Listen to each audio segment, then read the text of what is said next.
मनीष सिसोदिया की गिरफ्तारी के बाद दिल्ली सरकार के सामने बड़ा सवाल, कौन पेश करेगा बजट, कैसे चलेगी सरकार। नमस्कार दोस्तों, मैं रतन सिंह और आप सभी का ट्रिगर न्यूज में स्वागत है। दिल्ली के डिप्टी सीएम मनीष सिसोदिया की गिरफ्तारी के बाद अब आम आदमी पार्टी के नेता पूरी तरह बीजेपी पर हमलावर हैं। सोशल मीडिया से लेकर जमीन पर आपके बड़े से बड़े नेता व मुख्यमंत्री तक इस पर नाराजगी जताते हुए विरोध प्रदर्शन कर रहे हैं। इसको बीजेपी की सोची समझी साजिश बता रहे हैं। वहीं अब इस बात का भी संकट है कि दिल्ली सरकार के 7 सदस्यों वाली कैबिनेट में 6 मंत्री में से 2 गिरफ्तार हो चुके हैं। मनीष सिसोदिया से पहले स्वास्थ्य मंत्री doctor Satyendra Jain money laundering मामले में पहले से ही जेल में हैं। अब इस स्थिति में मंत्री गोपाल राय, इमरान हुसैन, कैलाश गहलोत, राजेंद्र पाल गौतम पर ही सारी जिम्मेदारी होगी। इसके साथ ही दिल्ली के मुख्यमंत्री अरविंद केजरीवाल भी कई विभागों की जिम्मेदारी संभाल रहे हैं। अब इस स्थिति में सरकार चलाने के साथ साथ कुछ ही दिनों में दिल्ली सरकार का बजट पेश करने की भी बड़ी चुनौती होगी, क्योंकि मनीष सिसोदिया ही इसकी जिम्मेदारी संभाल रहे हैं।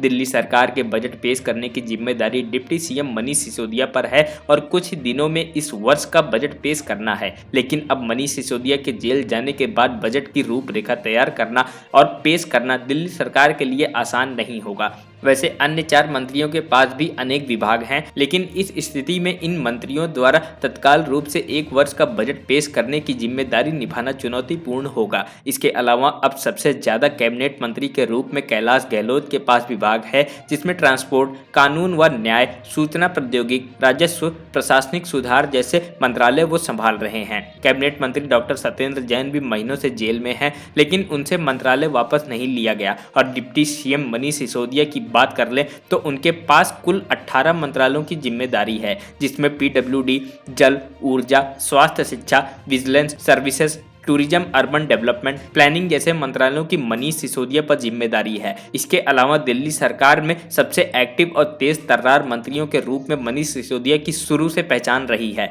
आप सभी का इस पर क्या कहना है हमें कमेंट बॉक्स में जरूर बताएं। अगर आपने हमारे चैनल ट्रिगर न्यूज को अभी तक सब्सक्राइब नहीं किया तो प्लीज उसे जाकर सब्सक्राइब कर लें और वीडियो को भी लाइक कर दें। तब तक के लिए जय हिंद, जय भारत।